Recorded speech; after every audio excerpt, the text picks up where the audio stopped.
Hello everyone, my name is Anthony Gallegos, and I'm here to talk to you about the new product from Richard Garriott, creator of Ultima. It's called Lord British's Shroud of the Avatar, Forsaken Virtues, which is the first episode of a multi-episode version of a game that he's trying to fund on Kickstarter. So this is a prototype of what he's trying to accomplish. So obviously don't judge it too harshly by the way it looks graphically. So what you saw there previously was when you're exploring the larger world, you kind of do it from an overhead view like you did in the classic Ultima games, exploring more and more of the map. And then when you find a point of interest, such as like this house with a graveyard, you come into a third-person view that's more similar to something, say, Fable or Dragon Age. And then what we're about to see is he's going to get into a little bit of combat. And the thing about combat in this game is that you don't have a skill bar like you would naturally. What you do is you memorize skills, and then it kind of forms a virtual deck of cards. So then, for instance, as your character, so right there, he probably thought, his character, in theory, the lower the game is, his character thought about a spinning attack, and then he could do it. So the more skills you have memorized, the less often they're likely to come up as the deck sort of shuffles through your moves. So you might want to specialize more as you go through it. Or you might want to, incorporate other moves in there that you might only want to use very rarely. So I guess the more moves you have, the harder it is for them to come up in the sort of process of memorization. But you're never going to just have the option to use the ability you want right then and there at that moment. It's kind of trying to simulate the way that in the heat of a moment in a fight, you might think, man, I'd really like to get a killing blow, but it's not the opportune moment just yet. But then later on it might be, or you want to do an underhand slash. So now we're kind of going back into exploring the large overworld of the prototype version here. It's a hex-based sort of world. You can see, although there aren't exactly hex lines, right there you kind of see what's a moon gate where you can use to teleport around parts of the world based on where they are with the moon. So now he's going to jump into this gypsy camp.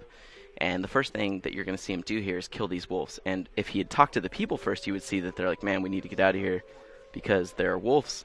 But by killing them, I guess what he's kind of showing here is that every action you have in Shroud of the Avatar is intended to have a consequence.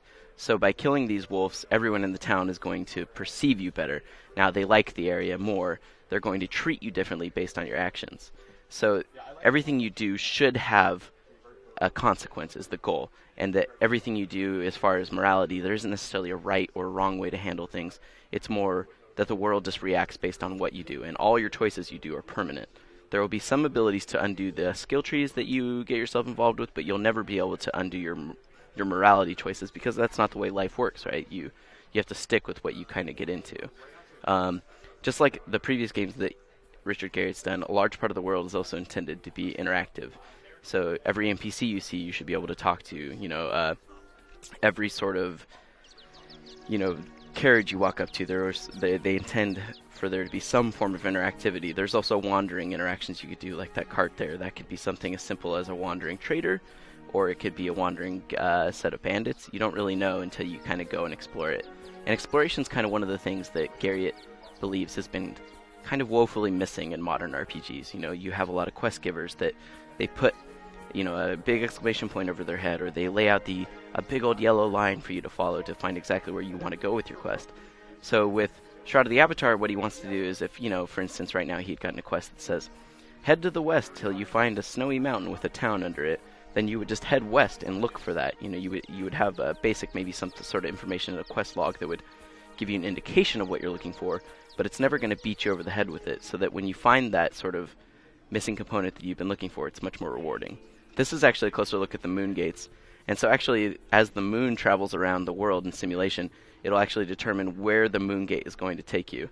So he said when you're out here in these backwater worlds, part of the world, then you'll have to kind of go wherever it's currently linked to, whereas in towns, they'll have the ability to actively switch the moon gate so you can travel to a place you specifically want to go. And towns are actually a really important part of it. There's going to be purchasable real estate for players to buy where they can actually mod the homes that they buy. That's if you connect the game online. It can be played entirely single player, but connecting it online will actually enable you to purchase homes, interact with other players in towns, group up with them if you want, and it can actually be where you potentially do PvP. Right now, as we come to the end of the video, you're seeing how the world map kind of evolved. Garriott drew it all by hand, and then his artists and team at the studio, and with him advising, have actually created that world that he drew by hand in a hex grid into the actual world that you'll be playing in Shroud of the Avatar. The plan is to fund it via Kickstarter, and it's going to release in a beta form sometime before the end of the year, with the final version of the first episode being released next year. For a lot more on Shroud of the Avatar in the future, you can go to IGN.